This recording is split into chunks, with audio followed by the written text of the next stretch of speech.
Hi Azeem, thanks for coming to talk to us about the direct flow medical prosthesis. Could you just describe the prosthesis for us in outline, please? Sure, absolutely, Simon. Thanks for having me here.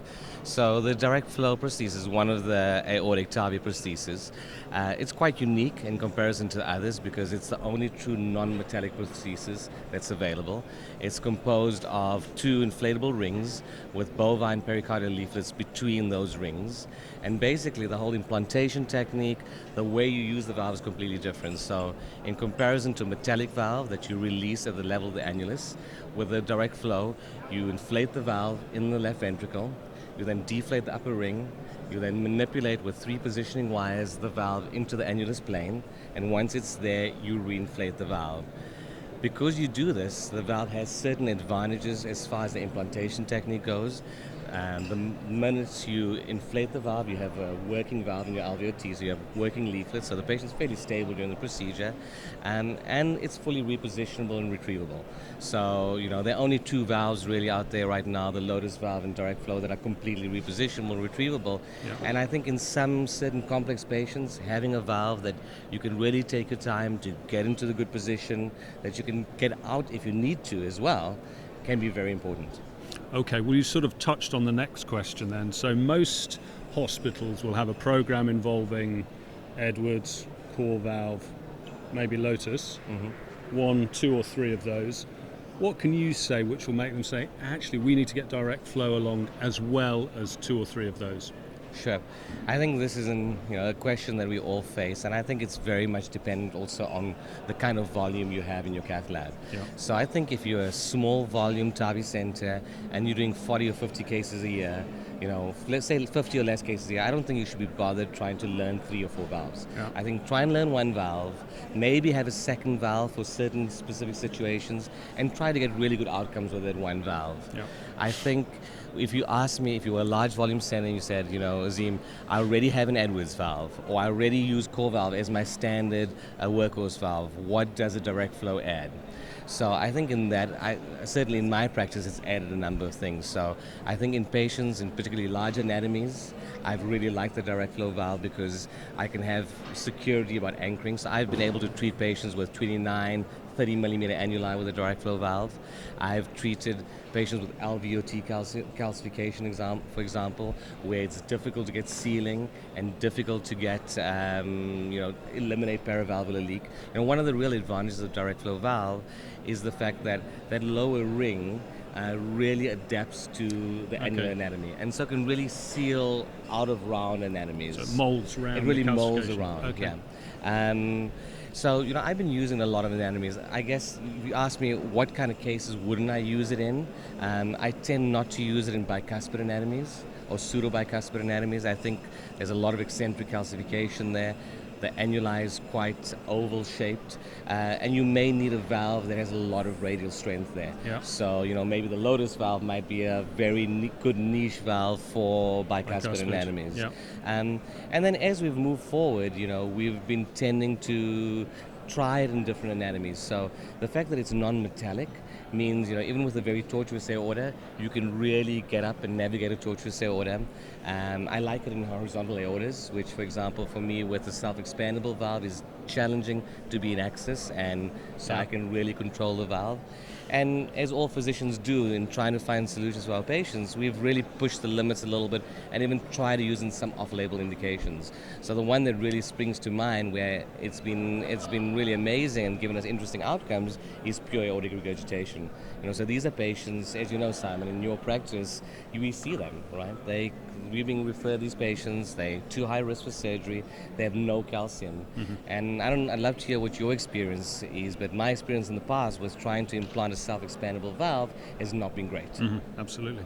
So we've tried using direct flow in these cases, and I think the fact that you can actually really be sure it's stable before releasing it has been an advantage. So, you'll pull it up, you'll see if it anchors in this anatomy, and you can really push and pull in it because you still attach to the valve before releasing it and make sure it's stable. So in Europe right now, we've treated probably over 50 cases of pure AR. I think in an experienced operator's hands who's used the valve, it can be a really great indication. And what annular size can you get up to with pure AR without any calcium? Sure. I think with pure AR, for me personally, the maximum is 26.5 okay. perimeter drive diameter. I think you need to have a 2 to 3 millimeter of Oversize. oversizing. And the largest direct flow valve right now is a 29 millimeter valve.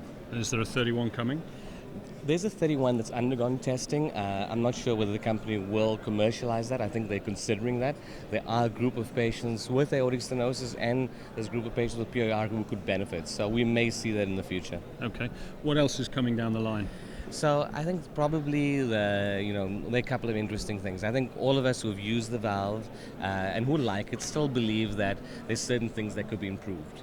Okay, so I think having maybe a delivery system that makes implantation slightly easier would be useful. So I think we will see a next-gen delivery system in the near future. They've just replaced the current delivery system, not at the beginning of the year, which has been very helpful. It gives you more control. It has thicker positioning wires. But I still think we will see an even better generation delivery system in the future. One of the things I'd like to see, which is probably on the cards too, is maybe having it compatible with an expandable sheath, so we can get down to 14 French. So Direct Flow have their own expandable sheath project. I think that's great. And I think long term, I think we need a next gen valve. I think we've seen iterations in all the valve designs, looking at Core Valve, go to Evolut R, looking at all the generations of Sapien. I think we need to have a second generation direct flow valve that really allows you to overcome maybe two things. The one is coronary height. Right now the fact that direct flow valve is completely enclosed means that you have to have patients with coronaries who are 15 millimeters or higher or large sinuses. So being able to address patients with lower coronaries would be useful.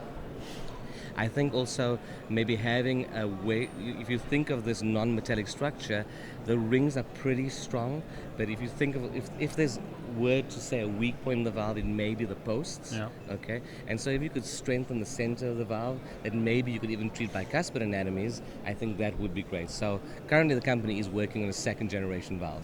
And does that weakness mean you're a bit reluctant to treat people with really heavily calcified valves? So I think you faced with a patient with a very very calcified valve, you need to take a couple of things into consideration. I think you can treat them with direct flow, but there are a couple of things you need to take into account. So I think the one is you need to do a pretty good pre-dilatation and really be sure that your pre-dilatation balloon opens, is fully expanded.